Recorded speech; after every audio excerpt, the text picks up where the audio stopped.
Ladies and gentlemen, CAMPEOES and CAMPEOES, welcome back to another Sporting160EN podcast. You try to open this thing. This is podcast number 112, where we're champions and I'm spilling the champagne everywhere. Jeez! Champions, starting off with my main man, Steph. How's it going? How's it going, Steph? Oh, man. Just a little.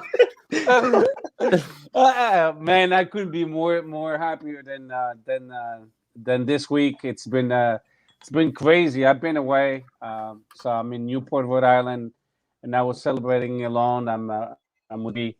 I have a couple of days left, but I watched the game and I suffered alone.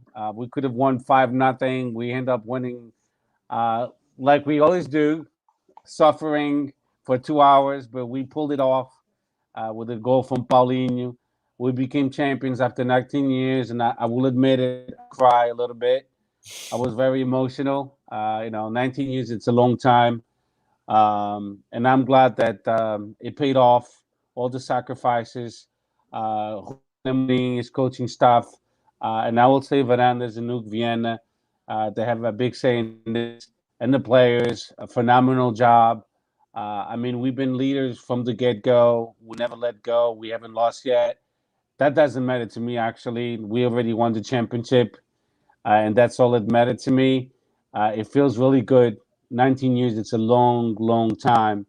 And we deserve it, especially, all of us deserve it. But doing a podcast, not winning a championship year after year after year, it's tough. And we never gave up. Me, Sam, Danny, Chris, Nandinho, we never gave up. We always kept up, and it was hard at times, but we never let go, and it paid off. Now we have a big smile in our faces, and title 23, because it's 23. It's not 19. It's 23. Finally, we have it. And Viva o Sporting Clube Portugal, o meu grande amor, the best club in the whole planet, and very happy. That's what I can say. Facts. Also joined by Sam, who is out celebrating in London yesterday. Sam, what's good, bro? How was the vibes out in London? Bro, it was mental. Actually, a few people recognized me from the podcast, told me to send the thanks along to you three here for all the work we do. But Steph, mate, I think you missed the memo. Chris is wearing white. I'm wearing white. Danny's wearing white. What happened? I didn't bring a white jersey. I have the Verde Branca, the original one, and I have the Cascol. This is the one from 99 and 2000. Party supplies on deck. Yeah, that was from Inacio when he won the that year. But no, I don't have it. I have it at home, but I didn't bring it with me. You should have told me a month ago. No, but London was crazy. Honestly, I'm going to be honest. I barely saw any of the game because I was literally like the back of the line where people were watching. So I just had to go with the flow. Like I didn't even see Paulinho's goal. Everyone just started celebrating. So I joined in. Fuck it. I started. Right? That's all that matters. Yeah, exactly. But there was one part at the end where I think like 2 minutes to go, they were singing like "Okay, the Sporting Campeão." I was like. And Bovista on the attack, I was like, "Fucking hell! Please don't sing, don't sing." But no, everyone's plan. Nando's not here with us, obviously working. He's the hard-working man. But I think he'd agree with everything Steph said. It's been some tough years, but we did it, boys. Boys and girls, ladies and gentlemen, we all fucking did it. Congratulations. Facts. I'm not gonna lie. There was times, especially in fucking 2018, where I didn't think we'd ever be on this podcast talking about us being champions, bro. Christian, also last but not least, how was the vibes out of Newark? And you were out there in Denali. Yeah, I was out in Newark. So I watched the game by myself, and then honestly just kept watching the scenes after the trophy presentation for a couple hours. So I missed like the peak rage at Den of Lions, but I probably went from like 7:38 to 10 o'clock, a couple hours. I had another two tree with the boys. There's probably still about 30 people there. So yeah, the vibes were good. It was winding down, but the vibes were still good. Yeah, man. If you asked me at the start of the season that we'd be here, or you told me at the start of the season we'd be here doing this podcast, I'd be hard pressed to believe you, or I would have thought like COVID struck in an insane way that like some players got sick and or like had to like go be in the hospital and like half the team was in the hospital for Porto or something, or like the most insane thing. I would have been like, that would have been what had to have happened for us to be champions. But no, I mean the boys earned it on the pitch, fair and square. No doubt left. 2 matches in hand. Simple, crazy. Like, it's tough to really to sum it up. Other than it's something that we've been waiting for like for most of our lives. A lot of us at least, or if it's not the most of your life, it's been a long time in your life. So it probably hit me for real, like this weird feeling in the pit of my stomach, like in like the 80th minute, like this is actually about to happen. We should have been up like 5-0, and obviously we kept it close just to make it sketchy. Just obviously didn't really threaten too much, but Ellis was always a threat. Angel Gomes, it's like it just takes one of these. He beats 2 guys and rips a banger. It's like this game is all of a sudden tied out of nothing. And like we've literally seen that game happen this year. The 1-shot, 1-goal boys, like, are we really about to do this shit again? So it left us on edge in a way that was unnecessary. But yeah, never in doubt. Got it done. Boavista didn't generate anything. Pauling is the hero, you could say, right? Yeah. Yeah. He should have had at least 5 or 6, but yeah, he's definitely the hero. Definitely the hero. Let me go straight to the Twitter questions. You have just a few. And shout out to the few people I met at the little corner in Toronto. We celebrated very little before the cops came out because we're currently in a lockdown. But so first comment question comes in from Richard Nevs at Richard_N7. He says, I want to say something to anybody who thinks this was a fluke or wasn't deserved or that this title doesn't count. To paraphrase the great Nuno Matos, vocês são os campeões das críticas e nós somos os campeões de Portugal. Well said. Quickly on this, I'll ask one of you guys, whoever wants to take it really. Or Steph, I'll just pass it off to you. Any merits to the words of Portistas and bitter Lampiões out there? About us being one of the worst champions in Portuguese history? Oh no, I could think about at least 150 teams that won the Portuguese league in Portugal, or 150 championships that won the championship in Portugal, including Porto and Benfica teams that didn't deserve it, and they won it with shitty teams.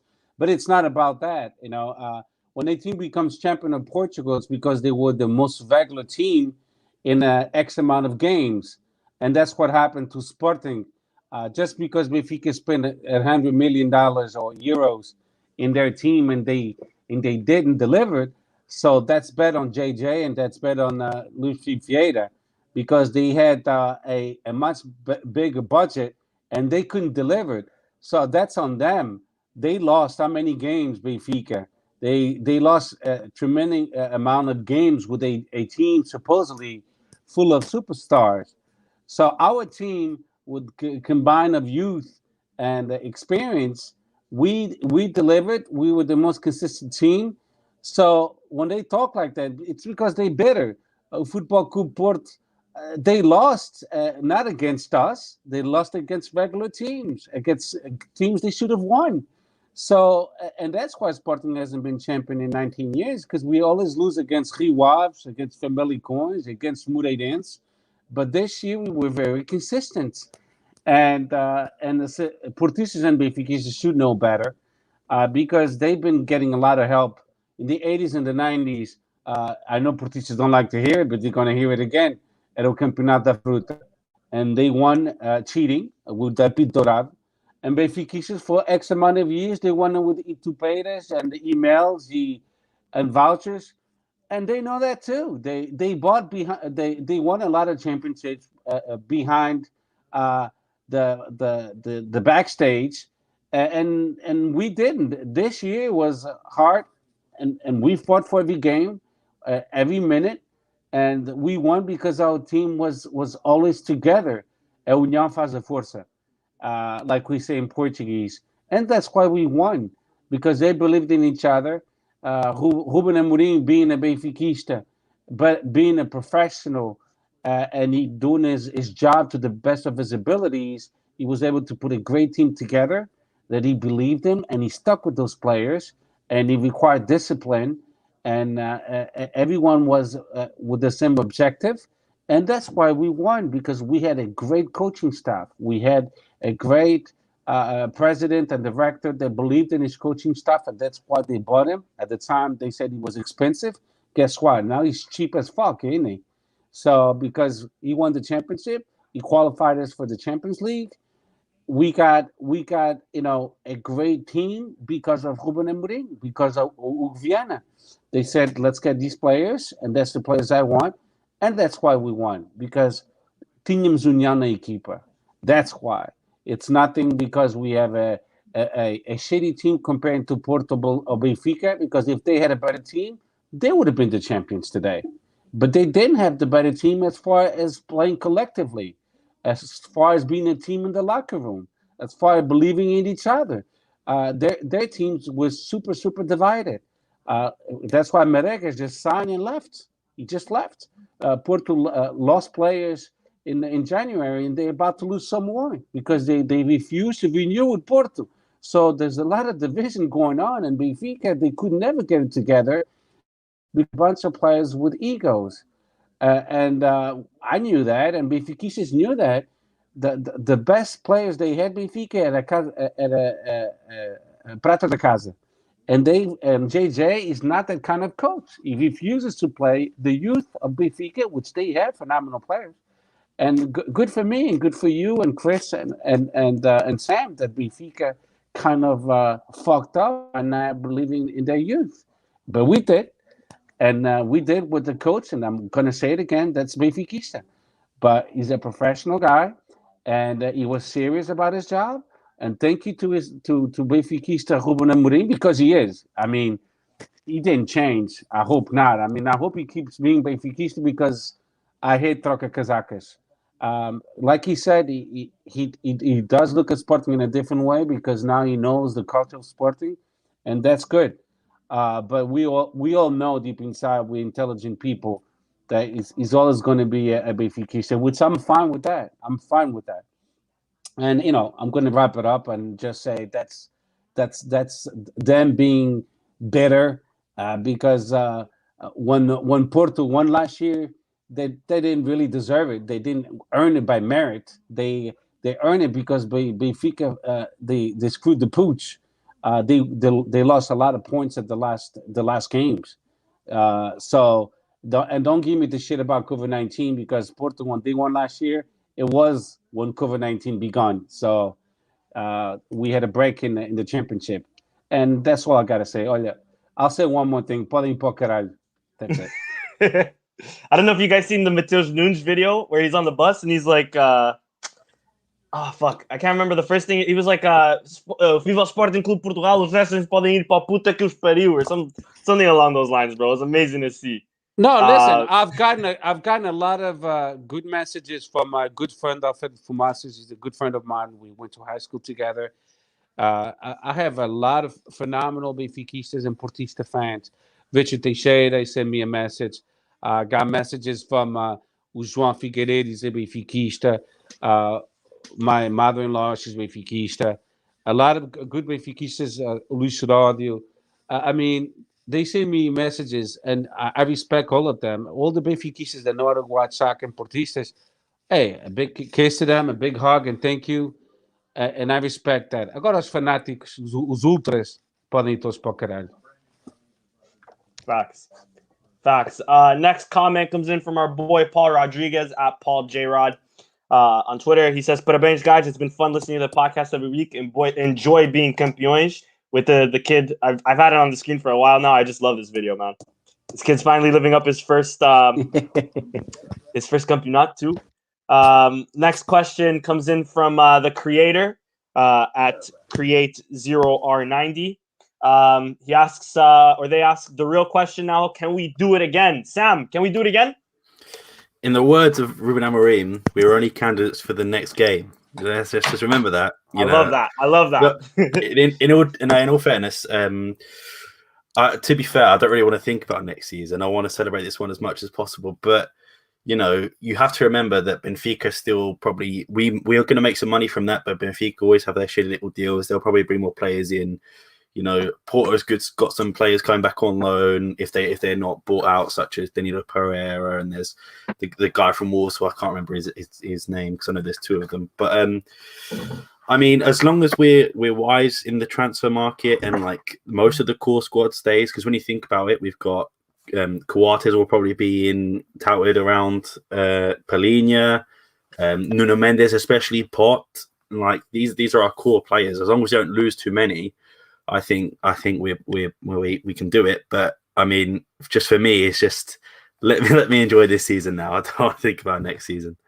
I 1,000% agree. Next question comes in from Kev at SCP_Kev. Love watching the podcast every week. We finally did it after 19 years. This has been a fantastic season. I'm so proud. I really hope we win the league again. Just to add to that, he was the guy who come up to me and recognized me from the podcast yesterday. So shout out to you, Kevin. I hope you had a good time. Shout out to Kevin. It was great meeting you, man. Shout out to Kevin. He says, I really hope we win the league next season, despite we will have loads of games to play for the next season as we are champions, or as we are in the Champions League. Christian, I'm going to ask you, I'm with you, Sam. I agree we should disfrutar this moment because it's been fucking 19 years. But my only question in the vein of this is how much of a difference will it be next season, you think, with European competition? And more so, how much of a difference did you think we could have done this had we beaten Lask and been in Europa League? Yeah, I think we could have. The thing that I think is most important is the personnel that we had. Like, I think people need to realize most likely that I hope Porro comes back, but there's a chance that he doesn't, I guess. And I hope Nuno Mendes comes back, but it's almost certain that he doesn't. Like, I feel like those two guys were pivotal to the entire formation working a lot of the time. Just being relentless on both ends, just storming up and down the touchline. Like, it's not Mateus Reis, right? Like, we've seen it. We've seen him play on that flank, right? And it is a massive drop-off compared to Nuno Mendes. Like, they need to definitely be super strategic about the guys that they get, which I guess I trust them to do, right? They got some good reinforcements last summer. Let's hope the scouting department's been working past year to get some new bodies in here. If they lose Palhinha, right, they're going to need an immense CDM because Palhinha filled up the game like no CDM. I mean, I think he's better than Prime William because I that might be my recency bias, but I just think that he filled up the pitch in a way more maybe he's just more consistent. Like, he would have a stinker once every like 20 games. I think he had like 2 bad games this season. Got subbed off. Okay, that happens, man. I'll take the 30 good games. So yeah, it'll be important, and hopefully Paulinho gets in form too, because I think they definitely need to buy another striker, but they could use a bit more output from their $13 million man next season. Just to add to that as well, when you talk about the European competition, you have to remember next year you've got the Conference League, so I think it's going to be like the top 5 or 6 in Portugal if they will qualify. Bear in mind to get consistent European football, so it won't just be the top 3 in competitions; it will be the top 6 or 7. I don't actually remember how many it is. So it's pretty much a level playing field. So I don't think it's going to affect anyone too much. Especially if Benfica do get that. Right now they're in 3rd. If they qualify, they're going to be in the same boat as us. So it's going to be level playing field. And why? And like to touch on Europa League, if we played in Europa League last season, like if Sporting, like in those December Europa League games, Sporting's in 1st place, 18 games into the season, right? Like, yeah, he probably would have rotated some guys against Rapid Vienna in the group stage, right? And I trust that guys like Eduardo Quaresma, Tabata, like guys like that would have been able to get it done against teams in the Europa League to a degree that maybe we advance out of the group, maybe we don't. 6 more games, like I don't think that's why. Like I think if you're saying that's the reason, you're just it's not that's not an explanation in itself. Maybe that contributed like 7% max, but like that's not why we're champions, you know. Agreed. And to that point, like everybody that came in was fucking immense. Like João Pereira, who would have imagined João Pereira would have filled in Porto's shoes these last 2 games perfectly? Oh man, dude, he probably 37. thought he was just gonna kick back and relax for the last couple games, dude. He was needed. Yeah, he was. Yeah, facts. Next comment comes from Paul Pont. How it started, how it's going. Of course, you know, Nuno Center, my second favorite Lampião kissing the badge. Graças a Deus, não sou Lampião. Let's go, bro. Yeah, the scenes yesterday were almost ruined, but we're beautiful nonetheless. Next comment comes in from our good friend Lauren at Lauren. She says, so proud of this team and Ruben Amorim. We finally did it. To every Sportingista, enjoy every moment of the celebrations because we all deserve it. Sporting, top of the league. Somos campeões, caralho. And of course, last comment comes in from our boy Portugueser. Just subscribed. Shout out to you, Portugueser. I don't even know where to go with this. I guess we can go with the game. Let me pull up the lineup. Sporting, of course, clinched the title, beating Boa Vista 1-0 at home yesterday. Fans were celebrating from like noon. Game was at around like 6, I believe, or 8.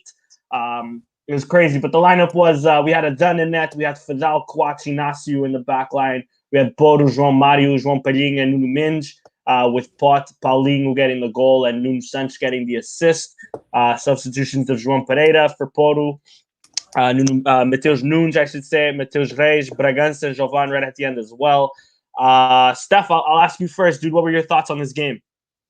We could have won 5-0, 6-0, or let's say 5-1 because I then did pull a amazing save. the was inside the box, and I don't know how he saved that ball, but he did.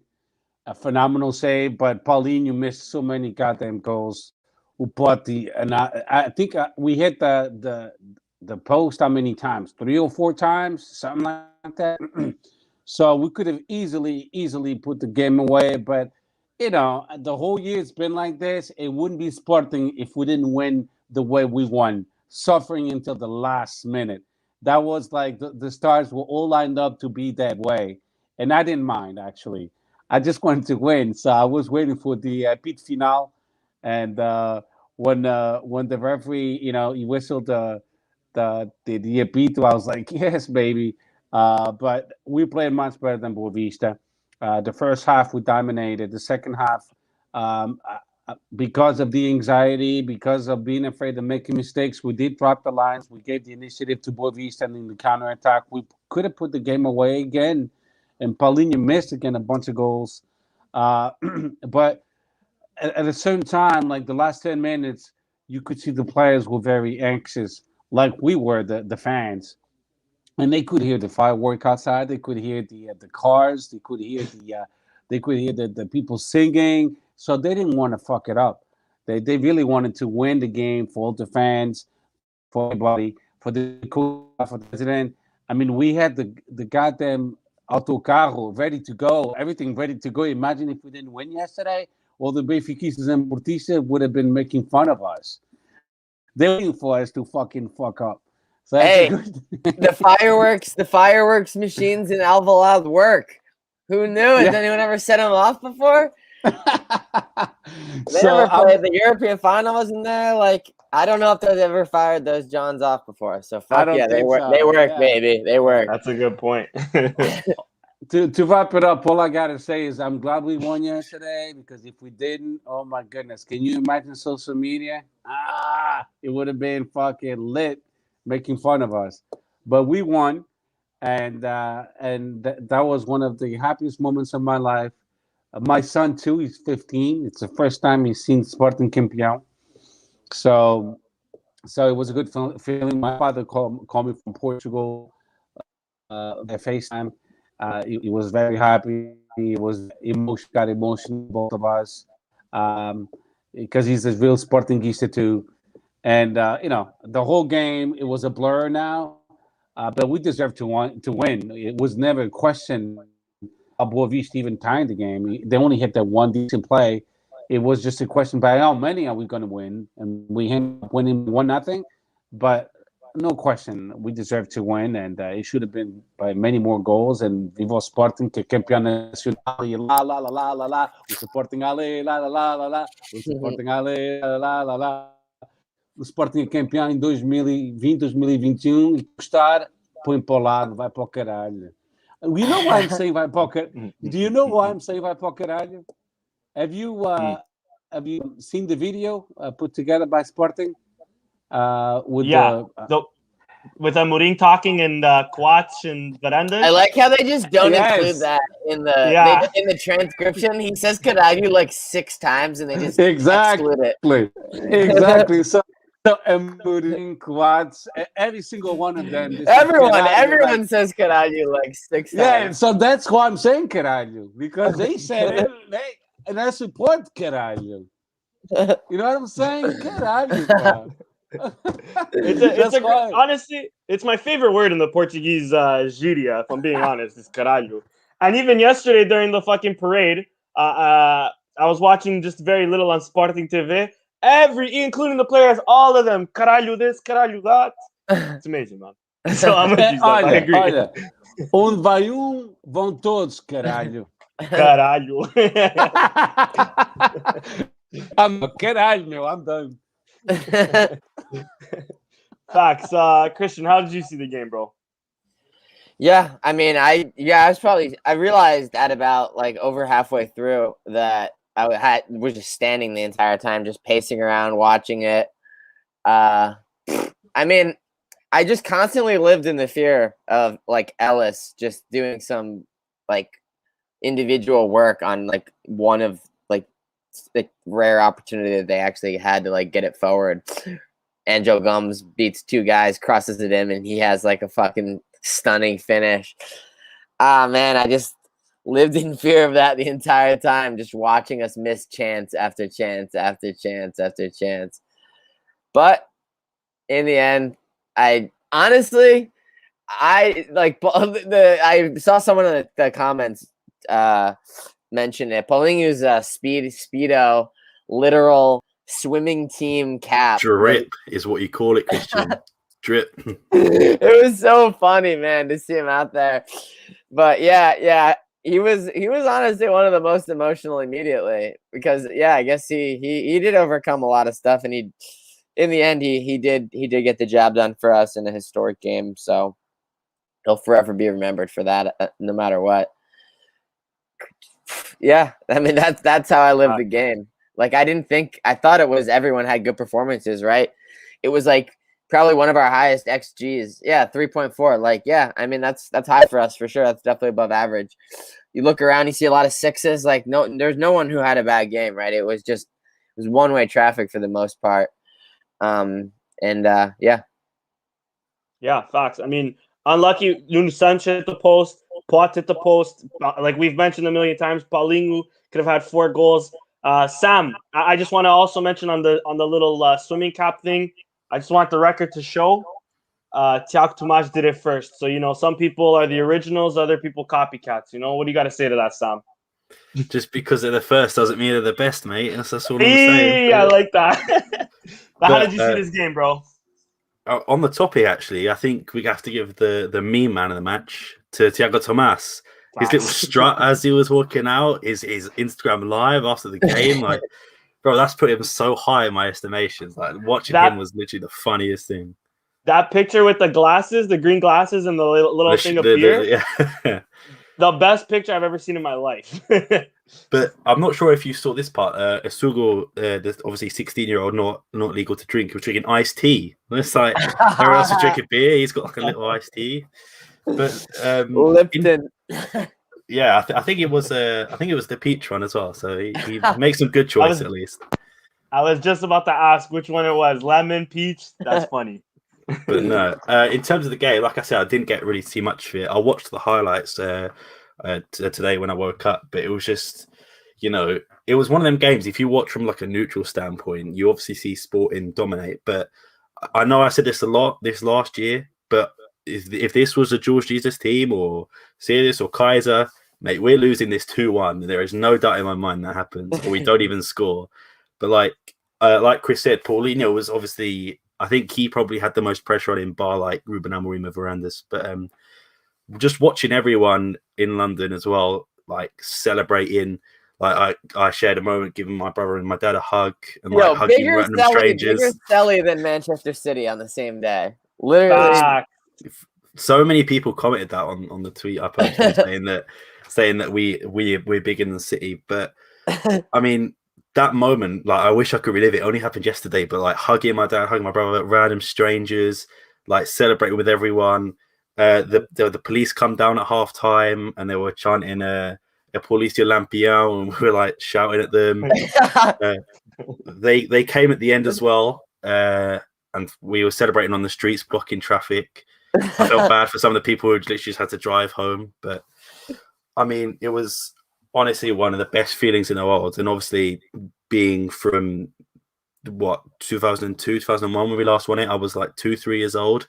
This is literally the first time I got to experience it properly, and like it's everything that I wanted it to be. And to Steph, what he said earlier about all the Porto and Benfica fans, don't let anyone tell you that this isn't deserved or that we shouldn't celebrate because we've not won it in 19 years. Like, what stupid logic? Like Leicester, 2015, 2016. Can you imagine them not celebrating because they were like, oh, we've not won it before, so we might not celebrate. But like, just don't listen to them. They're jealous, they're salty, whatever you want to call them. But it's like Steph said as well, our friend of the podcast, Patrick de Corto, messaged me saying congratulations.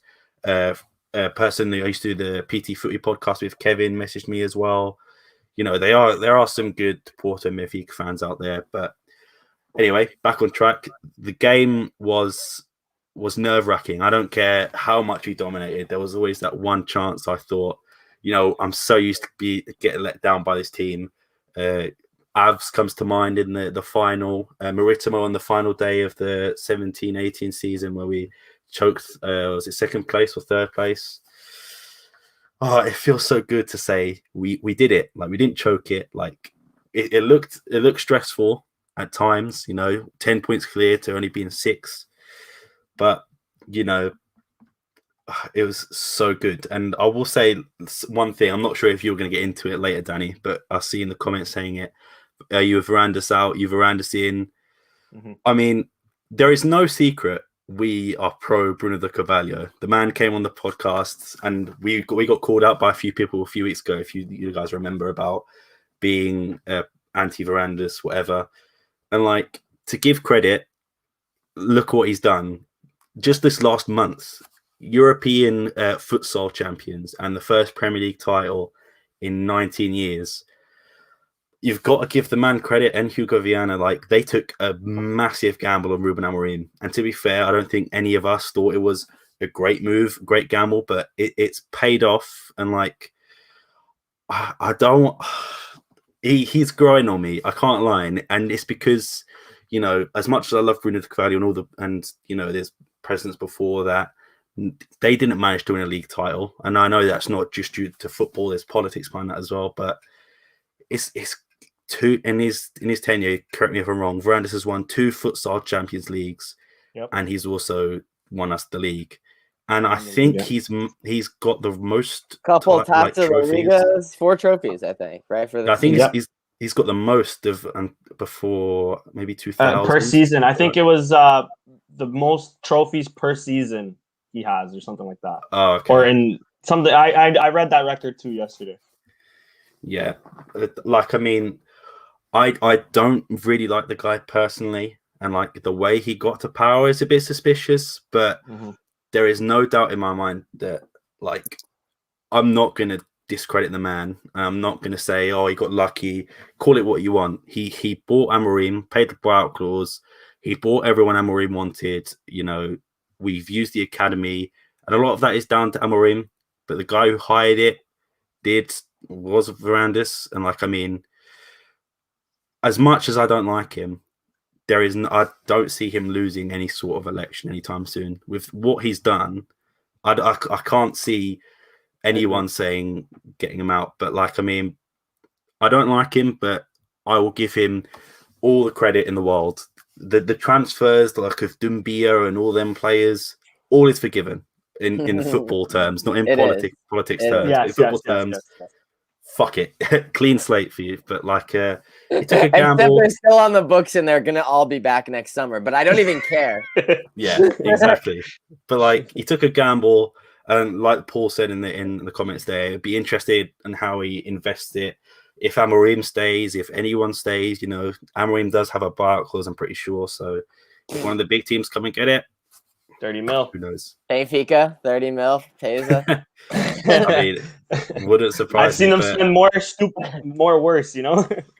Yeah. But you listen, you're right, Simon. I was going to get into it, but let's get into it right now because it is a good debate to get into. I think and a necessary debate, especially now more than ever. And you're right. He gambled. I think the fine margins, in my eyes at least, is on Bruno Carvalho's all-in, you know, going for Jorge Jesus. It didn't pan out, and he basically lost everything, right? As you do in all-ins. And just sorry to he's as well. paid off. He won everything.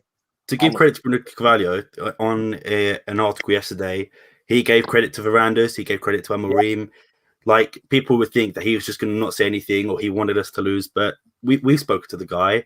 He wanted us to win. He wants us to win everything, and it shows the character of him. Like, I mean, he gave credit where it was due, and I think that in the way he left, I think that takes a lot of balls, a lot of like masculinity to do that. So fair play to the man. Exactly. But more so than that, and like Bruno Carvalho said, and like Bruno Mascarenhas came on the pod and said, and well, and I think what we've been reiterating since the start of the podcast, it's not necessarily a trophy. It's not the Varandas trophy. It's our trophy. It's Sporting's trophy, you know.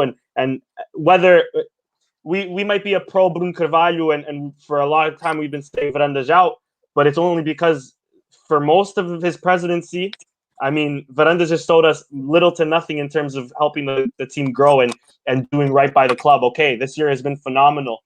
And there's a lot of people coming out. And again, let's get into this debate about whether we want Varandas in and out. But I know if things change next year, and if this time next year we're in fourth or fifth, knock on wood, it doesn't happen. But then that conversation starts right back up. But Steph, I'll shoot it to you. Varandas in, Varandas out. What's your opinion on this? And yeah, I mean, that's easy a question to answer actually. So we elect our presidents for a term. So when we elect our presidents for a term, that's what it is. They has to stay for the full term. We have to stop in wanting to fire presidents before the term is over, because it's expensive as well. Every time you have an Assembleia Geral, it's what is it, 160,000 euros? Not peanuts. And he won the elections. It don't matter what people think, if they think he won in a cheating way or whatever, but he won against Bundito. And that's the way the elections are set. It's the way he won the elections. So if we don't do that, then we have to change in Assembleia Geral, pessoa, voto. The way it is set up now is the more years you have associado to Sporting, the more your vote counts. But that's before Varandas. That's not his fault. We can blame the man for the voting system the way it is now when it's been implemented from several years ago. That's number one. Number two, he won the election fair and square, so now he's going to have to stay until next year. What is it, June 2022? So they'll look at it. So let's say if he doesn't win the elections, another one wins the election. Bundito, if he runs again, or somebody else, then that new president will have to stay for 3 years. But we can on wanting to fire presidents because it's the flavor of the day, because that brings a lot of inconsistency, and our club needs consistency. They need união. A união faz a força. I've always been a Bruno Carvalho supporter. I'm always going to be a Bruno Carvalho supporter. I'll never deny that. But at the same time, I'm capable of saying that Vers and Luke Vienna, they they they they've done a great job. And why am I saying this? It's not because we won the championship. It's because what they did was they gambled with Ruben Amorim, and then we saw what happened. A great communicator, a great coach, a great guy that basically elevated Sporting and Sportingismo when he's not even Sportingista. I mean, it might be a little bit more now because he knows the culture of the club, but all of that we owe to Mourinho because if you follow his career, he started Casa Pia. There's I think El Sábado, the magazine Sábado. They were talking about his career when he initiated his coaching career, which was at Casa Pia. They had no conditions, and he got there, and he's gent, he was firm, he was very demanding, and he got it his way, and they won the championship. His first championship was with Casapia, actually. It doesn't matter if it was the third division, second division, whatever it might be. That's when he won his first, and then they knew since that day they knew this guy's going to be a great coach because of the way he is. And Hugo Viana knew him, and this one is on Hugo Viana. It's not so much on Verandas; it's on Hugo Viana. Verandas trusted Hugo Viana as the director, and he said, go get me a good coach. And he said, I want Ruben Amorim, but he's going to cost $10 million or euros. And he believed in him. He believed in the project. And I don't know if you guys remember, the first day that presentação do Ruben Amorim, they said, you were expensive. What about if this doesn't work? And he responded this way, what about if it does work? And it did work. He was so confident about himself, and he basically, the only thing he demanded was, let me pick my players, we'll do it together. I think what he didn't pick was Puro and Adam. That was already pre-done by the scouting department, and it paid off.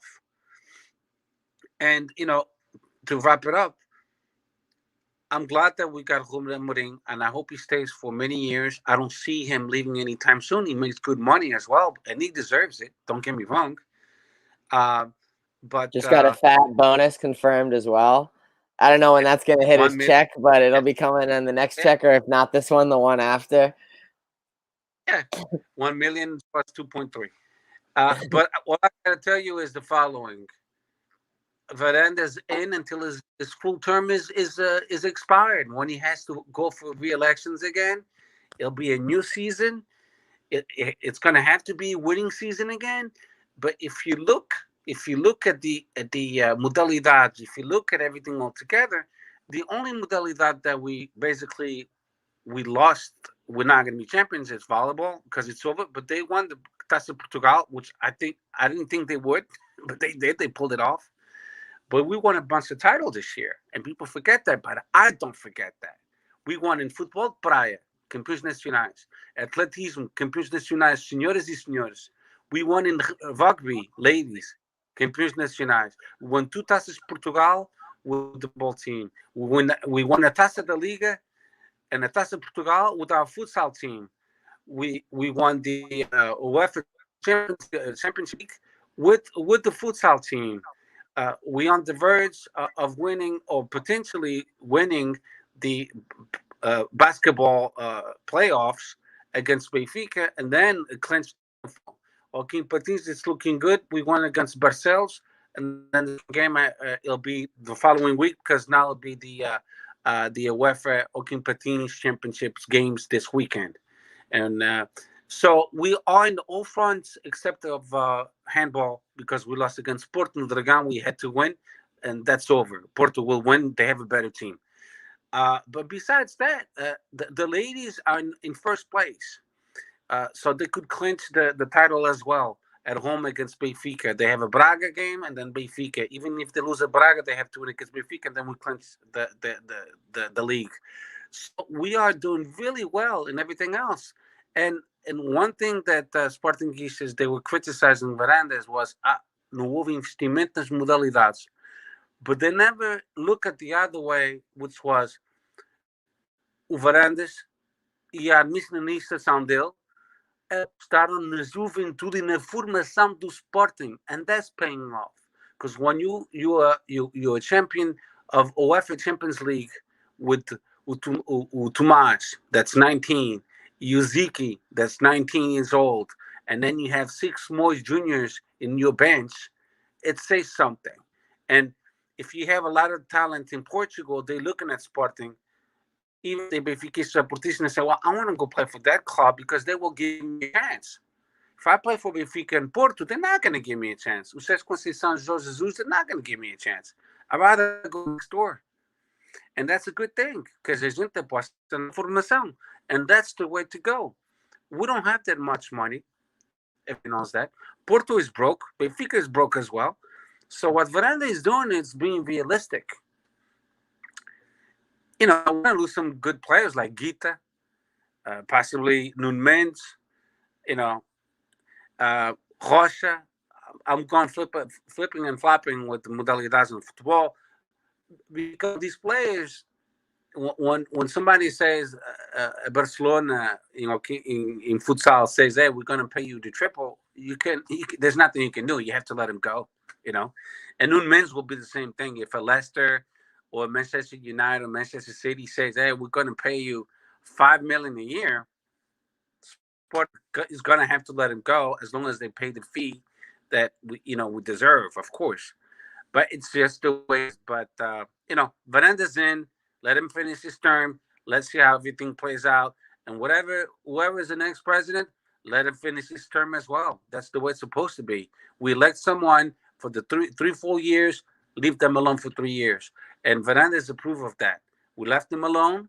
Not really, because he did get a lot of people contesting him. You don't have to leave them alone. They work for us, so we don't have to leave them alone. No, I know, but we obviously recognize their term, right? But I don't think someone else is the president. I think he's the president, right? But constantly fucking bringing up Varandas out doesn't help. That's all I'm saying. Yeah, fair.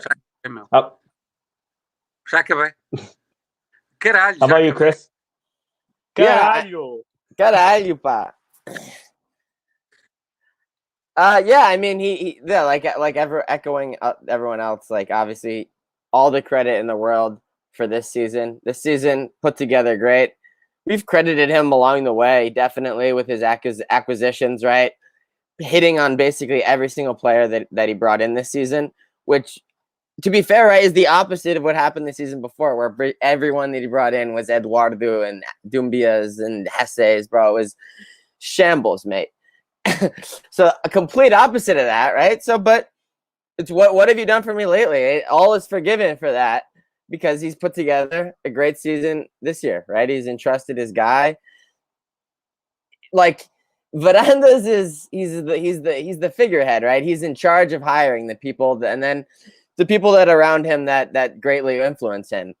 And I mean, it paid dividends. It could not have possibly worked out better this season. I mean, the qualms I've always had with Varandas have been like, you know, his treatment of the socios, you know, like undemocratic practices in general. You know, his relationship to the fans, his constant war with the claques, which kind of definitely got put on the back burner a lot this season because there was no fans in the stadium. So, I mean, I feel like he has an opportunity right now to extend an olive branch if he really wants to. You know, fans will be back eventually, right? Saw some unnecessary scenes last night with, like, you know, he could have put out a statement, you know, standing up for the fans, right? You know, they're probably not gonna do that. They're probably just gonna tiptoe around it. I mean, like, I feel like Varandas is gonna operate as Varandas. He's gonna the people like us. He's gonna, you know, constantly antagonize us in ways, you know, like constantly surrounding himself with guys like Paul Foot, right? Who will, you know, and he's always gonna do stuff like that, and it's always gonna, you know, piss me off, you know. And I feel like some of the stuff he does sometimes, it's like to qualm with, like, a couple thousand people out there. So yeah, that's fine. I mean, I've also, one of the other qualms that we've had is that there's been no opposition to Fernandes, right? So it's not like, oh, we don't back him because we're backing X. Like they're literally, X doesn't exist, right? He's got a monopoly right now, right? And he's won the title, like Steph touchdown before. You know, good season with modalities as well. You know, I think that this season, like that we're definitely, I think we're gonna get like castaways from Benfica and Porto academies. Like I think we're gonna pick up a couple key guys like that because they just got the best sales pitch that anyone could ever give them was this season. You know, Amorim does not play games, right? If you have the quality, he'll put you right in, no questions asked. You know, and that's Chris. I mean, I don't mean to cut you off. You are 100% correct because next year, the junior team they'll play the youth league. So it's a plus. True. Yeah, that is huge. Yeah, I missed those games, man. Youth league before the singers, man. Back to the good old days of like 2016, man. Still in college, good times. But yeah. I mean, so I guess that's basically where I stand, right? It's tough to say Veranda's in or out, right? Because I mean, obviously, I thought he's had a great season. I personally don't support the man, but honestly, yesterday, like how he acted, thought he carried himself very well. Like I thought he acted like the most relatable he's acted. Like I've seen him act. Like he did not seem like a robot yesterday. He seemed like a human being. He's showing emotions. At one time, he was up there with Pedro Proença before any of the players got there. He's like, whoo, doing one of these, like, holy shit, this is real, you know, like. He was doing like relatable shit that made me smile yesterday. And even in that video, that's pretty good speech, man. I'm not gonna lie. That's a pretty good speech by Fernandes. I don't know. I don't know. Yeah, I mean, I don't know how many times he did that over the course of the season. You know, I definitely think that was a special occasion. But I mean, I'm a sucker for a good speech, and that was a good speech. Amorim's as well. You know, great. But I mean, to give Fernandes credit, you know, since that's the topic here. So yeah, I think a lot remains to be seen, right? Because I think a big thing is relationship with the socios, relationship with the fans, right? And right, there's still a budget to be approved. There's going to be fans coming back in the stadiums. Like, is Diretivo, are they not allowed to have flags still? You know, are you still going to be doing that type of shit? Like, so we'll see what he does. But yeah. All the credit this season. You know, he'll go down in the history of this club. You know. Just to add to that as well, I agree with what you said about extending the olive branch, like the fans, and I think if he was clever and if he really wanted to unite Sporting, and this might just be my personal opinion, but we've been talking about it for ages. Then he said before that he'd make Bruno de Carvalho a socio if he was proven innocent in court. He was. I think now is the perfect time. Bruno de Carvalho extended the olive branch his way. It'd be nice if Randa said, like the other way, that we'll make you a socio again. I don't think it will happen, but I think it might. But in terms of what Chris said about being a robot, I was watching today, and actually it might have been yesterday, I was watching Kawhi Leonard interviews, and he reminds me so much of Randa, just like the way he is in interviews, like no emotion, just like straight to the camera, like proper robot. But no, yeah, I mean, if he was clever, extend the olive branch to Bruno de Carvalho, extend the olive branch to the fans, and let Trevante Williams on the Sporting160EN podcast.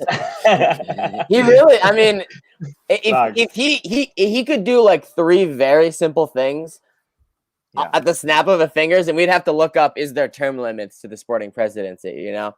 Mm-hmm. Because he really could consolidate a lot around himself right now. That's up to him, right? Yeah. Can someone send Varandas this podcast just so he knows that we're like supporting him? Just so he's aware. Like, I know. I mean, and now I'm about to ruin it with what I'm about to say, but it's. I mean, it also helps that the season where he's the most quiet is the one we're champions as well.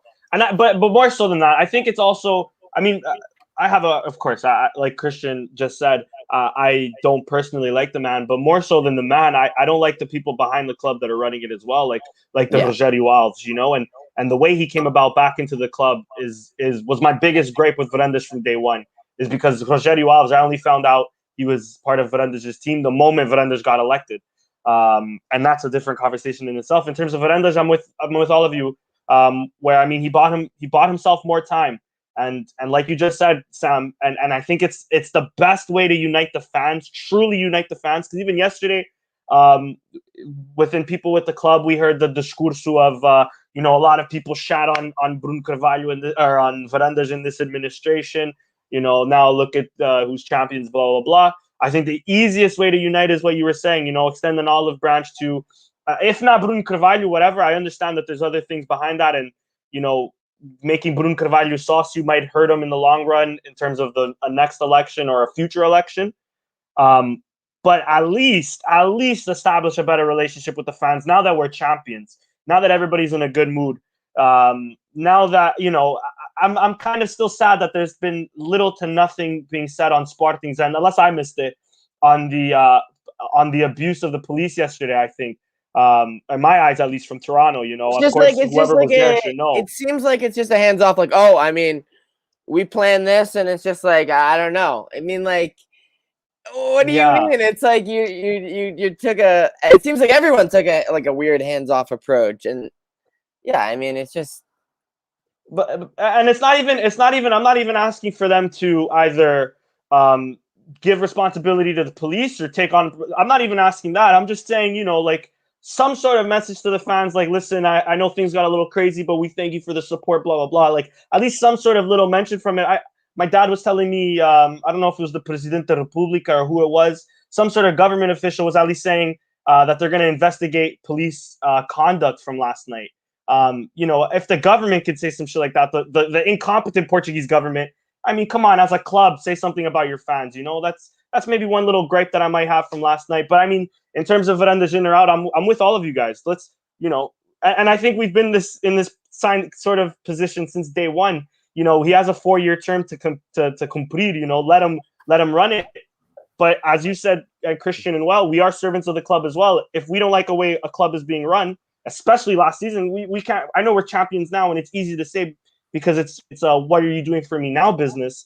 But especially last season, I mean, look at the way the club was run, from modalities to the soccer team. It was a joke. What a joke of a transfer window. Of course, we have every right to be mad. It was one of our worst seasons last season.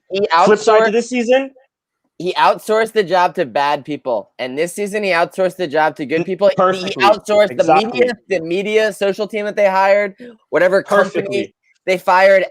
Like a company that's like 7 letters, and then they had a new acronym company, and the new one. Way better than the old one, right? They had fire content like all season. Like, yeah, good. He put himself around the right people, right?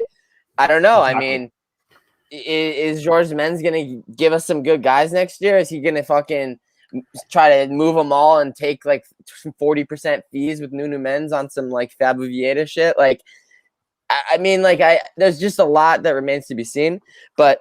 Like I want sport. Like there was a comment or question about it. Like let's build from here, right? Like you've established that you have the best academy in Portugal, right? Like I think personally the best media team currently. I don't see Benfica or Porto popping out anywhere near the good content. Maybe we're just winners and it's that good, but the Porto media team, especially like the social media like people like David Fernandes and Francisco Marques are fucking terrible. So there's no competition there. Yeah. But as well, I think we've needed stability, whether that's the president, the manager, the players. We needed that for at least the last 4 or 5 years.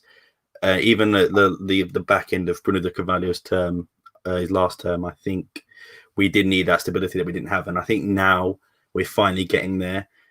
Everyone's behind the manager. Media drives a lot of the narratives too. And there's like, I saw a comment earlier about the no war in the press. Like, there's no war in the press because like this guy is with it. Like the press is backing him, right? There was only a war in the press because they didn't back the last guy, right? This guy, Ray Cord has scoops the night of Ray Cord will never criticize because I mean that's the trade-off, right? You get the super inside access for fealty to the source of the information, Yeah, and as well as just one thing I don't think we mentioned on the video you said about Varandas making the speech. I think it's clear to see that the players also have a good working relationship with him, and they seem to respect him. So I think that also works well in our favour if we've got a president. If the players get along with them, and the management team gets along with them. I know they really don't have much of a choice, but it's just good for that morale, and it does show on the pitch. So fair play. Yep. Facts. I mean, Paulinho gives you the stamp of approval. I mean, we just have to shut up and agree with it, right? Like he's our king.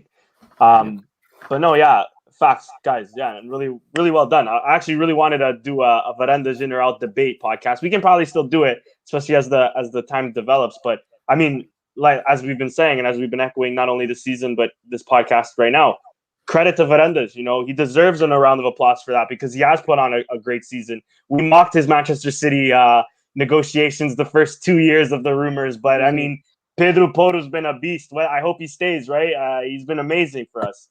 How good was that paperwork and that deal that they negotiated a year ago? How good was it? Yeah. Let's hope it was like very good. No loopholes, otherwise, fuck. He has me a little nervous though, because I did see a clip of him on Sporting TV, or was it Sport? Maybe it was Sport TV, and the commentator asked if he was staying next season, and he sort of shrugged it off, saying like, "We'll see." Like,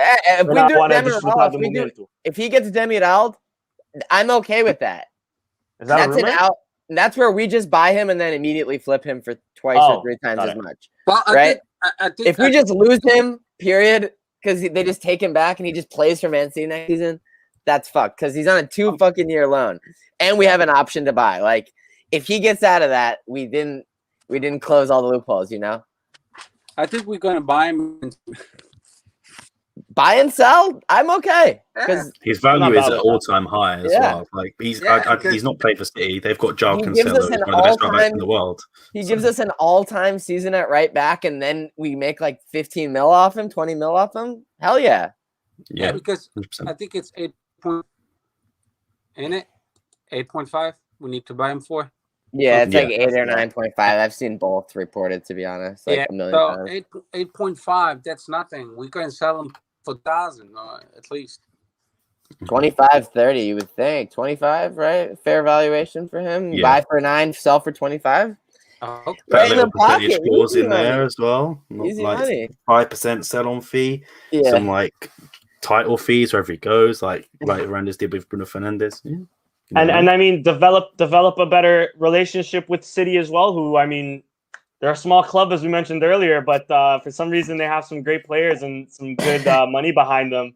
Maybe they can loan us some Super League players. You never know. They have a lot of our youth players as well. They had the Felix Correa from us for a bit, and there's one guy who's absolutely killing it for them in the I can't remember what it's called, but it's like the younger Premier League 2 or something like that. They have one of our academy players playing for them who's being fantastic. So maybe it will be the start of like a working relationship.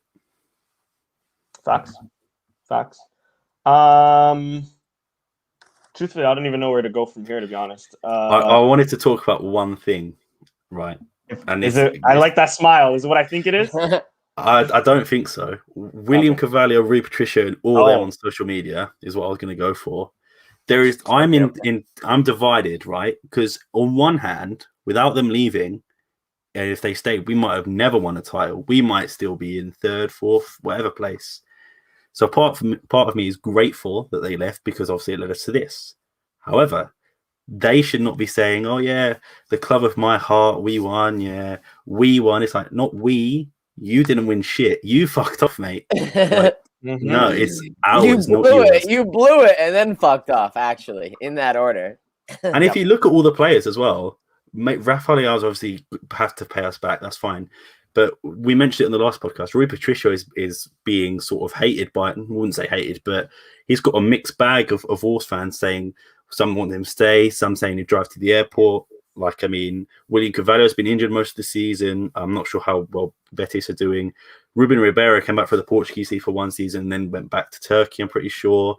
Trying to think who else. Podence is killing it at Wolves, to be fair.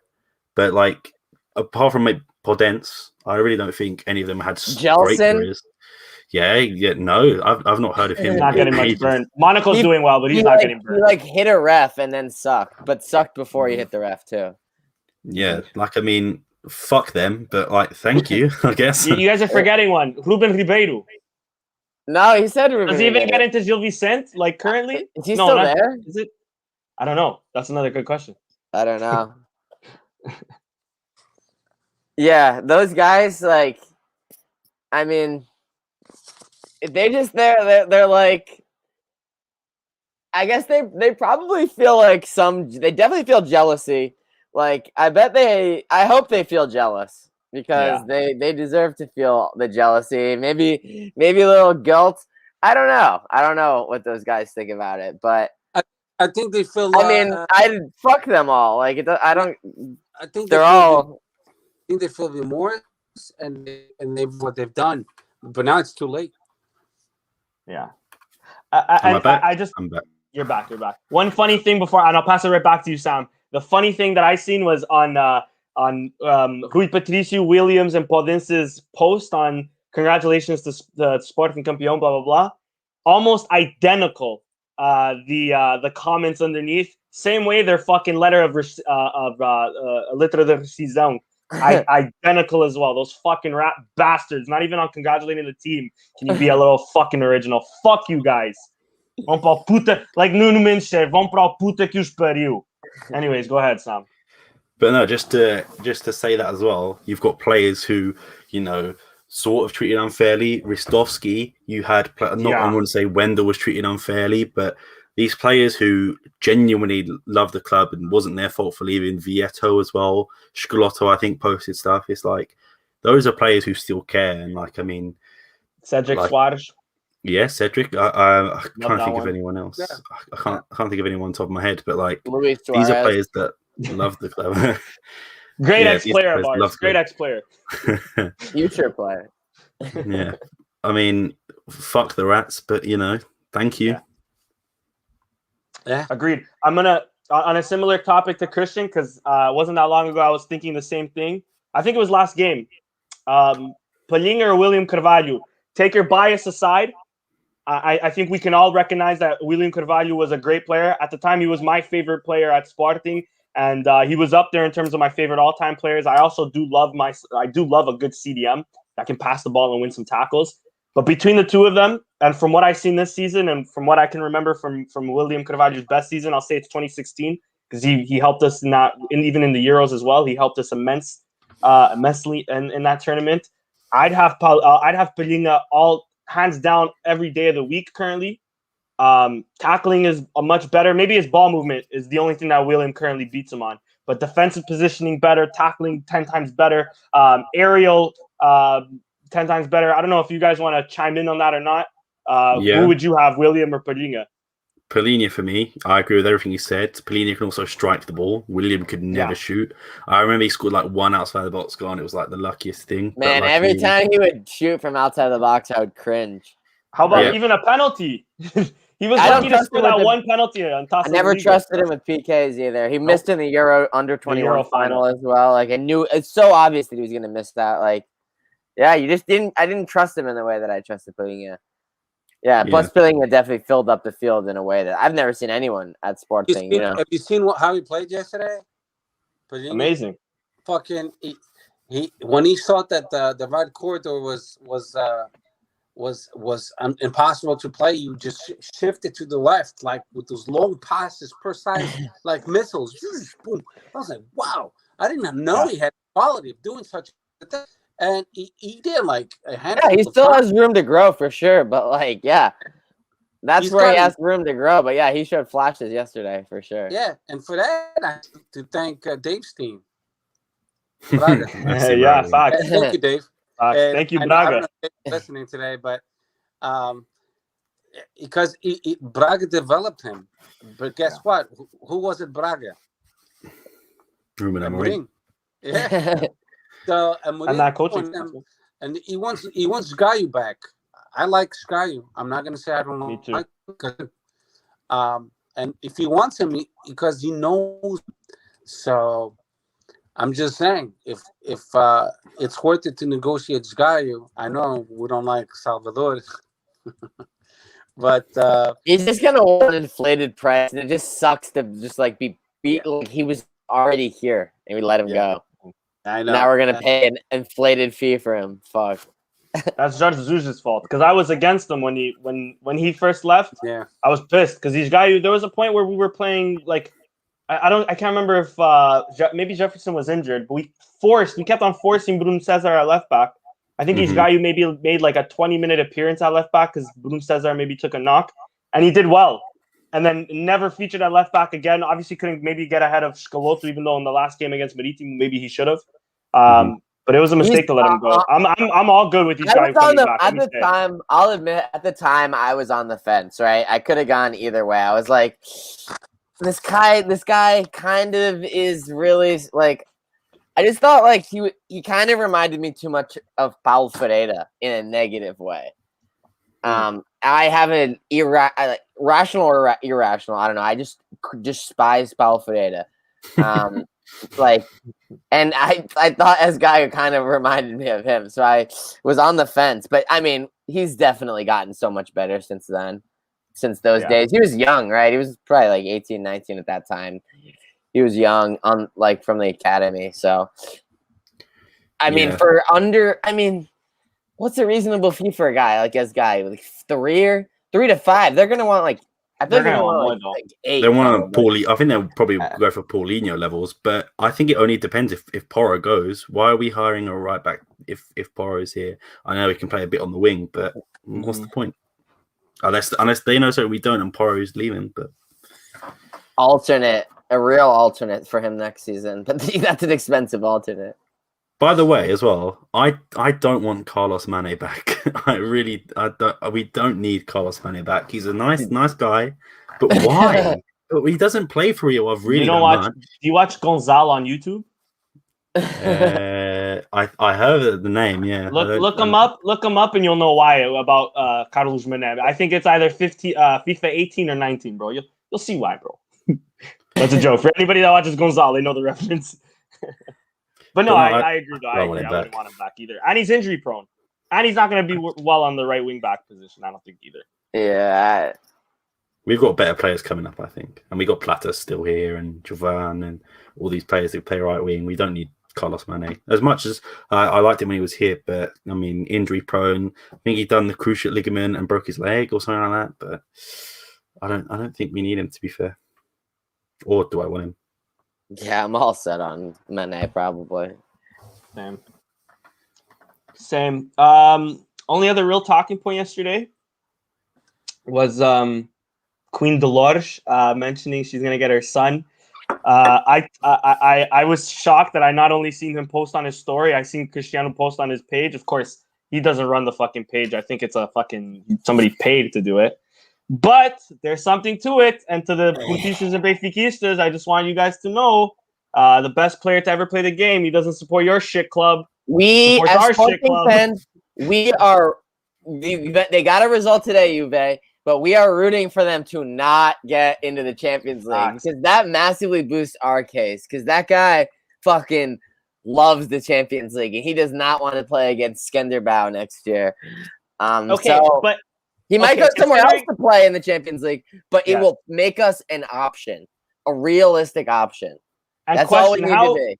How realistic is it? Because if they don't make the Champions League, and Ronaldo has said himself he wants to play until 40. It's tough next season because he's still got the year at Juventus. Like Juve's going to have to terminate. Would Juve mutually terminate his contract if he says I want out and they respect, one of the greatest of all time who wants to do with his remaining years of his career what he wants?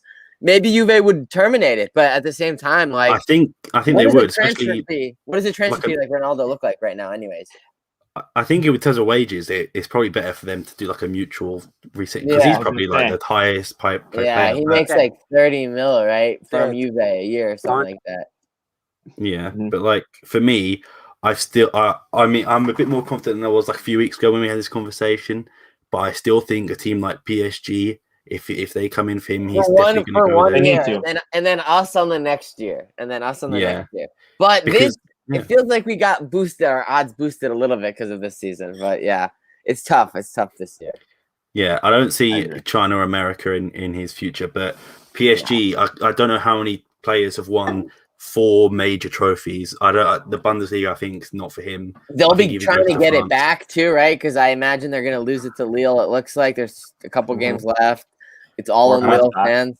Playing Like, with Mbappe and Neymar is probably they just locked up. Finn. They just locked up Neymar. Yeah, but like if he comes next season, you heard it here first. I will do that Ruben Amorim dance on camera for like the good hour, the whole time. I'll just sit here doing it. I won't say anything, just dance for the whole time. But I mean, I'm skeptical to be honest.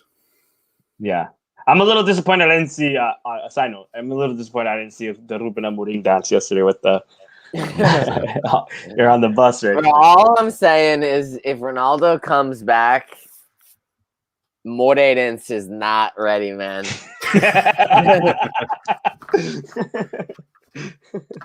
Sucks. I know they're having a good season this year, but yeah, Studio not ready, man.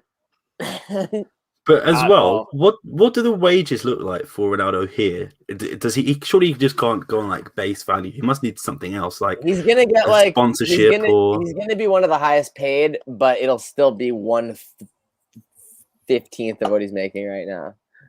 But do you think they'll do like a company sponsor, like one of his company's sponsorship, or like They might. I Yeah. just don't see him coming. Like I know everyone's saying, oh, he doesn't need any more money, but he's a footballer. They all fucking do. That's all they care about, really. But Yeah. unless Nike pays him a part of the sponsorship deal, if they can do that, but who knows? Maybe it'll be a like he has obviously business deals, companies that he owns, right? Maybe you'll see the CR7 like hotels being sponsoring the club, so like the club is paying him like through an alternate avenue for the company sponsorship and like giving his company publicity or whatever. Yeah, there'll be like extra stuff like that because, yeah, I mean, a lot of money will just come in organically. Like if you bring back Ronaldo, like we're gonna have like random Indian fans all of a sudden. Like, I mean, it really changes the whole dynamic of your Especially club, you know? if Nike do us good and we have some sexy jerseys as Yeah. well. I've said many times we are guaranteed templates next season from Nike as a first season club from Nike, not in their tier 1. Mm-hmm. There is one exception to that rule. If we get fucking Cristiano Ronaldo, that guy knows some people at Nike and we can get some fly kids. So yeah, if we get Ronaldo, I like the potential that our kids have for sure. But I was going to say as well, there was that tweet going around. It was like Ronaldo's in the last year of his contract next season. So is Nani. Bring them both home and like on different wings, or like Ronaldo up front, Nani on the left, and you have like Nuno Santos or Pot on the right. Jesus. I don't think Nani's ever going to come back. He's just going to keep tearing up MLS. He was burned last time when he came here by Varandas as well. Yeah, that's one of my criticisms as well. Yeah, I can't see him coming back. I mean, but it's getting to that point now. This sometimes happens in MLS where like a washed old player goes and then just starts like heating up, and then they end up going back to Europe again. Like, is Nani gonna go back to Europe next? He'll do his Zlatan this summer. Yeah, exactly. Zlatan did it. Beckham did it. Thierry Henry did it for like a month. Yeah. Like it's happened many, many times. Jordan Morris did it from Seattle. So is Nani coming back to Europe this summer? If so, where? I don't know. Like that's crazy because he is looking like he's maybe too good to be playing in MLS still, and he's only like 32, right? 33. So yeah. Also, I don't does know. he get called up for the Euros? That's another question. Is that can we speak that into existence? Are we putting him above like Nuno Santos? Like definitely like on the fringes, but like not even close. But like Nuno Santos was like one of the top assisters in the league. You've got players as well from like Benfica and Porto. Is he higher than them? Like I mean, I'd love to see it, but he wouldn't play. I don't think. Just sit on the bench. Because I know Pedro Neto's injured, right? He's out for the season, out for the Euros. Yeah. So it's just like the main cast. You've got Ronaldo, you've got Bodens, you've got, I'm trying to think who else usually is there. Andre Silva. Yeah. In terms of like attackers, Would you put Nani above Guedes, maybe? Probably not. Sense likes Gez for sure. I think Otavio is going to make the team with one of the extra 3 spots too. No, for sure. I hate that guy. Just looking at him, I think that that's been spoken into existence, to be honest. But we can try to speak Nani into existence to the other 2 spots. Thanks. Yeah, hey, bro, bangers. Only bangers. Only bangers this season. But actually, the last season he was here as well, Nani, when he was like our second best player. Bruno Fernandes was obviously top, but like I think Nani was like one of our top goal scorers apart. Yo, he scored a wonder goal in Kazakhstan in the Europa League. Yes. Yeah, dribbled like 5 guys. And on his return, he scored 2 against Setúbal. Well, I was there. It was great fun. But wait, you were at the Setúbal game? Was that the first game of the season? Yeah, first game of the season. Yeah, his return. Yeah, I was quite low actually. Like the ultras are on this side. I was actually just in that little corner there. Yeah. But like it was fantastic watching him play. Like, yeah. Come home. Come on. Fair. I'm hoping I'm there in September for the Champions League or October. I'm not gonna lie. If it comes to England, I'll be there. True. Next year, do you guys know and clue me in on this? I'm sure many people are wondering the same thing too. Do you guys know how next year's Champions League is going to be? Is it going to be like 2 groups of 10 or now or something like that? Or no, that's until 2024 that those changes kick in. There's 2 more years, I think, of the same. Maybe 3. I think the new league starts next year. The one for the Conference League. The Conference League, yeah. What's good with that? So is the 6th place team in Portugal get Europe too now? It's 5th and 6th, isn't it? Because the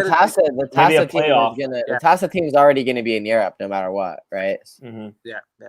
The Taça Portugal will give the 6th place, which will be this time. Who is it? Santa Clara or Guimarães? Guimarães. It's Guimarães for now, but it could go to Santa Clara or Moreirense. I think it's Santa Clara. Guimarães lost today, no?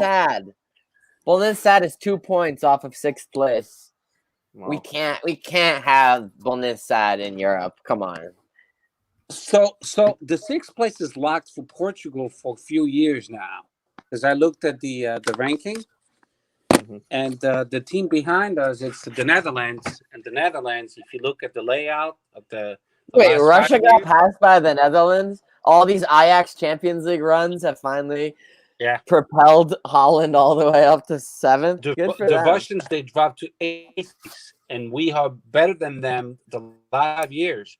So we'll be in 6th place for I would say for 5-6 years, and then we have a chance to actually catch France. We just when you flip it to 2021-22, because now you could actually if you go to the ranking, we just 1.3 away from France.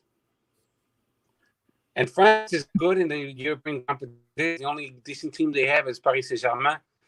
And we actually do better than them. Lyon made a run last year, though. They have an off every. They have like a second team that usually does okay. But yeah, that'd be cool to pass them.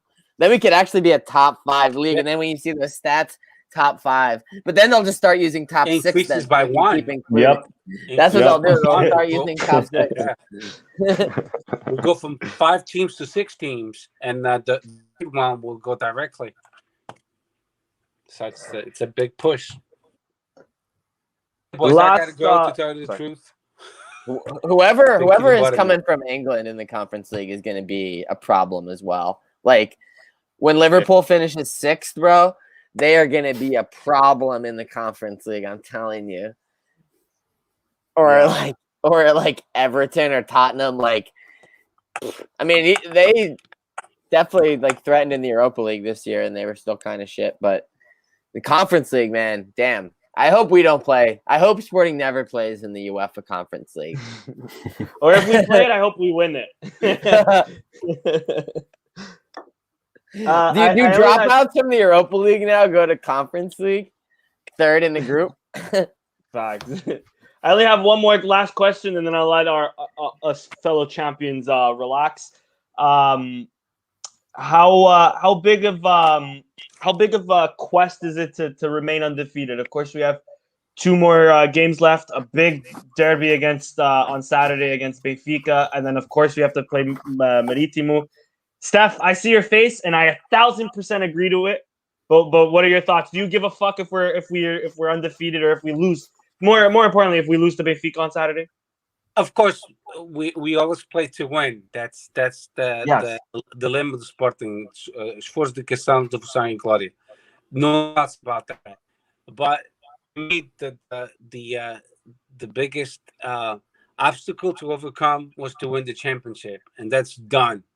So if our team loses against Benfica or Marítimo, am I going to be upset? No, not a little bit, not even this much, nothing, because eu sou campeão nacional, nós somos nós, and that's all that matters to me.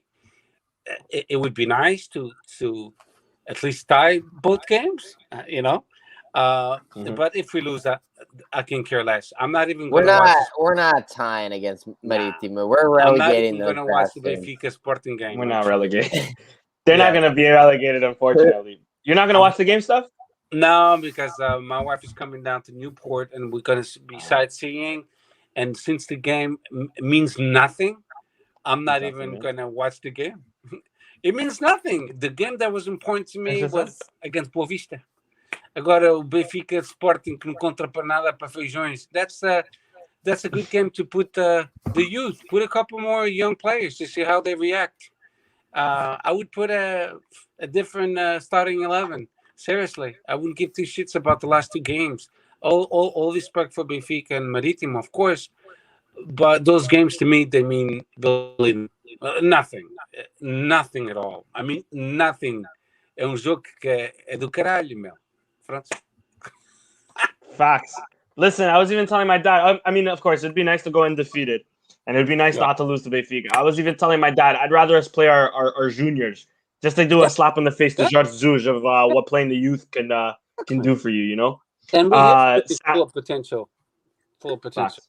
We could do it. I mean, joga o guarda-redes, jovem, põe o Quaresma, põe o Inácio. Dario Asugo, as Richard's saying, Garrick's saying, I agree. O Gelson Fernandes, let him play. Yeah. O Plata, let him play. Let all of them play. Who gives a shit? We already won. Já somos campeões nacionais, o resto que se foda, meu. Facts. Sam, do you care? I mean, of course, over in the UK and in London, you guys got a big club that doesn't shut the fuck up about being invincible, and it's been quite a while since then. But I mean, how important is being invincible in your eyes? I'm gonna have to disagree with Steph here. For me, it's really up there. I just think if Benfica beat us, that's their trophy. That's their league. They will never shut up about it. You say that, but you know how unbearable they can be. You know how unbearable they can be. Oh no! And to me, it doesn't matter. To me, it doesn't matter.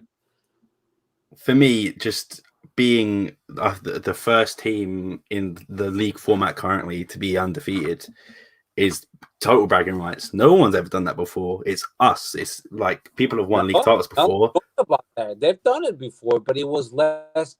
Portugal, Benfica, they've already done it. Yeah, so if we don't do it, it won't even matter that we did it in more games because we didn't actually do it then because we will have blown it in theory. Yeah, but Benfica, they won't be like, oh, they won 32 unbeaten, which was more than the 30 that the other team did, but their season ended at 30. Like, doesn't mean anything anymore, you know? Because if you lose at 33, it doesn't matter. You're unbeaten through 32. You know, that's what I'm saying. That's records that don't make any difference because they don't make a difference. They don't make a difference. It's winning the. It'll just be annoying. I just want to tie. I don't expect to win because we'll be fucking around a little bit. Hopefully, we have green hair. I want to lose. A tie, I'll take it too. You know, a victory even better. A study even better because I hate George. We could win 3-0 for God's sake. Yeah, like I'm not saying that if we lost, I would sit here and cry, but like it's just you said Benfica and Porto have done it before, but not with the amount of teams in the league. I think being 18 or 17, I can't remember off the top of my head. No, it's 18. There was 16 when they did it. 30 games. No one's done that. Only that would only be a sporting thing, and like I know Ruben Amorim would love that, and the players have that mentality of, you know, next game, we're only candidates for next game. But I think it is in the back of their mind, and if we do it, you know, that's why I think they're gonna take this game more. That they'll play all the young people and all that shit in the Marítimo game, but they'll still go out with a normal team. I think on Saturday. Remember as well, we've got 5 subs, so we can bring on. I don't know who's gonna play right back though. To be completely honest, because I don't think Porro is gonna be fit. I don't think he's gonna go João Pereira. I think it'll probably be Mateus Nunes. Yeah, I wouldn't be shocked to see Mateus Nunes play right back. And to shout out Juicebox Leal, I actually was planning to go to Lar dos Leões on Saturday. I have my own game on Saturday morning at 10, so I was probably not going to watch the game there and go after. But if they lose, it might not be worth going after. But if they win, I'm definitely going after. So I'll see you there. Yeah, let's beat Benfica. Or if they draw, I'll go after. That's fine too. They lose. Like feels icky. Point. Feels icky celebrating that. You know. I'm more preoccupied with now with modalidades, like our basketball team. They have an important third game against Benfica del Janeiro. And then we have Joaquim Patins this weekend. It's big. It's for the European competition. It's all the 4 teams are Portuguese teams, and we play against Benfica again in Joaquim Patins. The ladies in soccer, they in first place. Now they have a tough game against Braga. That game's at Alvalade, by the way, against Benfica. Probably with no fans, which I guess makes it less cool, but still good that they're playing at Alvalade for the decisive game. Exactly. Yeah. But you know, that's what me as a Sportingista, that's what I'm focusing on the titles. We still can win. This one is already won. I don't care. Now the other ones we still can win them. I'm being greedy, I guess, but I want to win the basketball title. I want to win the handball title. Forget about the Joaquim Patins title. I want to win the futsal title. I want to win the ladies title. I want to win. Yeah. I think we're winning. I think we're gonna win the basketball. I think we're gonna win the ladies. Futsal, to be honest, I think futsal is the one where I think it always is, no matter what. Even if I think our team is better than Benfica, because Benfica, every time they reach the final against us, because they'll be Sporting Benfica, we have the upper hand because we play the game at home if it goes into that mode. But every time Benfica plays against us, they give it all. They eat the goddamn floor. Yeah. And the best of 5, like it always goes to the last game. I feel like basketball. I mean, us against Porto in the final. I think it's gonna be good. We're gonna beat us. We're gonna hopefully sweep Benfica tomorrow. But yeah, they beat us and we beat them. I think we beat them twice and they beat us once this season. I think because Porto. Yeah. They won. They definitely beat us once. I know. I remember that one though. Yeah, maybe even twice, to be honest. No, I think you're right. I think they might have beat us twice, but yeah, you're right. I think we definitely beat them twice. We beat them in Taça Portugal too, right? Yeah. We beat them. So yeah, that'll actually be a really good final. But they're down they're down one of their guys. Like he went down, obviously like a couple months ago. But like they got another American player. He's pretty good too. So. I'm nervous Benfica could kind of get hot. And I think that they've been underperforming, but they have a couple good guys that just kind of like are in bad moments. Like I just want to take care of them. No, if we let them, if they win the next game, exactly, it's kind of trouble. We barely won the games at home. Yeah. I just want to take care of them. Fourth quarter. Benfica, they beat Porto, the Dragão. I was glad that we got Barcelos, even though Barcelos is a tough team. But when I saw the matchup between Porto and Benfica, I'm like, because Benfica finished in 4th, I'm like, that's a good thing for us. Benfica stuff. Yeah. Okay, man. Okay, quick before you leave, just to wrap it full circle. We mentioned whether we care about invincibility or not. Previews and prediction on the our game against Saturday. What are you saying, Steph? I think it's going to be a tie. It's going to be 2-2. 2-2. I agree. I think it's going to be a tie. I think it's going to be 1-1. Sam?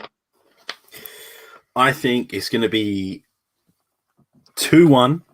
I think Benfica will probably score a penalty. And I think The first penalty of the season? second. Oh, they Johnson. got one. Yeah. Okay. Their second think- penalty of the season. I think Nuno Santos is going to score for good measure.